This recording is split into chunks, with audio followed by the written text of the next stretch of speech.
بسم اللہ الرحمن الرحیم۔ الامہ نبی کے سامعین اور ناظرین کی خدمت میں السلام علیکم۔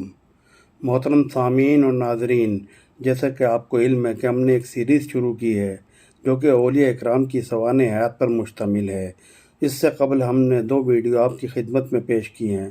پہلی ویڈیو حضرت شیخ عبدالقادر جیلانی رحمۃ اللہ علیہ کی حیات مبارکہ پر، اور دوسری حضرت خواجہ معین الدین چشتی رحمۃ اللہ علیہ کی حیات مبارکہ پر۔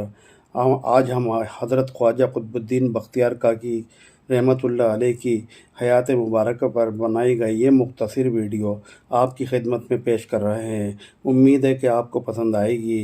محترم ناظرین، جانشین غریب نواز حضرت خواجہ قطب الدین بختیار کاکی رحمۃ اللہ علیہ ہندوستان کے ان اولیاء اکرام میں سے ہیں جن کی تبلیغی کاوشوں سے ہندوستان میں اسلام کا اجالا پھیلا۔ ان بزرگان دین کا ہم پر احسان ہے کہ انہوں نے اسلام کے نور سے ہمارے دلوں کو منور کیا۔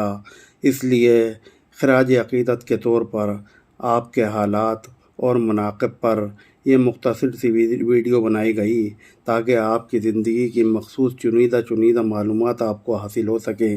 چلیے ناظرین، اب قطب صاحب رحمۃ اللہ علیہ کی مختصر سوانح حیات کی جانب بڑھتے ہیں، مگر اس سے پہلے میری آپ سے گزارش ہے، اگر آپ کو میری یہ ویڈیو پسند آئے تو اس کو ضرور لائک کریں اور کمنٹس میں خوبصورت سی 2 لائنیں لکھ کر ہماری حوصلہ افزائی کیجیے، اور ہمارے چینل کو سبسکرائب کیجیے، بیل آئیکن کو پریس کیجیے تاکہ آئندہ جو بھی ویڈیو اپلوڈ ہو تو اس کی نوٹیفیکیشن آپ کو بر وقت حاصل ہو سکے۔ خواجہ قطب الدین بختیار کاکی رحمۃ اللہ علیہ کے آباء و اجداد کا تعلق اوش سے تھا، جو کہ بغداد کے مضافات میں واقع ہے۔ حضرت خواجہ قطب الدین بختیار کاکی رحمۃ اللہ علیہ کی ولادت 569 ہجری مطابق 1173 عیسوی میں اوش میں نصف شب میں ہوئی۔ آپ کی ولادت کے وقت ایک عجیب قسم کی روشنی تمام گھر میں پھیل گئی تھی۔ آپ کے والد ماجد کا اسم گرامی حضرت سید کمال الدین موسیٰ تھا۔ آپ کا اسم گرامی سید قطب الدین ہے، لیکن آپ کے پیر و مرشد حضرت خواجہ معین الدین چشتی رحمۃ اللہ علیہ آپ کو ہمیشہ بختیار کہہ کر پکارتے تھے، اور انہوں نے ہی آپ کو قطب الاقطاب کے خطاب سے سرفراز فرمایا۔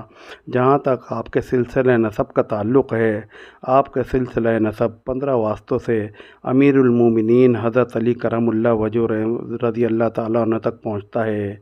جہاں تک تعلیم و تربیت کا تعلق ہے، آپ کی عمر بمشکل 1.5 سال تھی کہ آپ کے والد محترم کا وصال ہو گیا، اور پرورش کی ساری ذمہ داری آپ کی والدہ ماجدہ پر آ گئی۔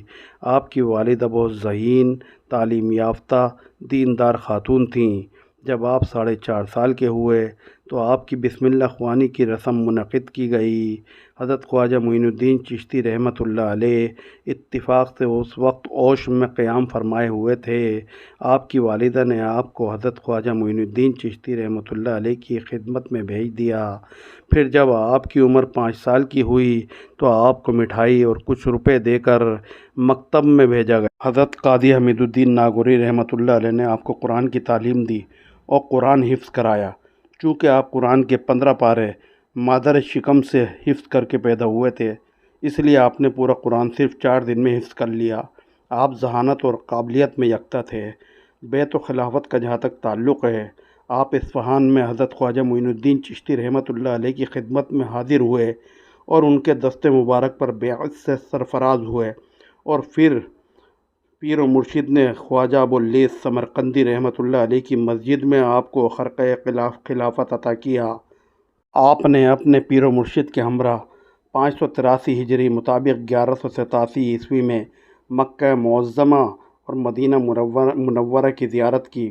مدینہ میں کچھ دن قیام کے بعد 585 ہجری مطابق 1189 عیسوی میں بغداد تشریف لے آئے۔ پھر 590 ہجری مطابق 1194 عیسوی میں ہندوستان آمد کے دوران ملتان میں کچھ دن قیام فرمایا۔ اس کے بعد آپ دہلی تشریف لائے۔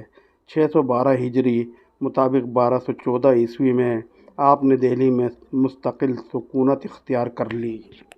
دہلی میں آپ اللہ کے بندوں کو اللہ کے قریب لانے لگے اور اپنے واعظ و نصیحت سے لوگوں کو فیض پہنچاتے رہے۔ آپ کی صحبت میں ایک بہت بڑا جم غفیر ہوا کرتا تھا۔ جہاں تک آپ کے وصال کا تعلق ہے، آپ کا وصال شریف 14 ربیع الاول 633 ہجری مطابق 27 نومبر 1235 عیسوی میں مہرولی دہلی میں ہوا۔ آپ کا آستانہ عالیہ مہرولی میں واقع ہے، جہاں پر حاضر ہو کر اللہ کے بندے فیض حاصل کرتے ہیں۔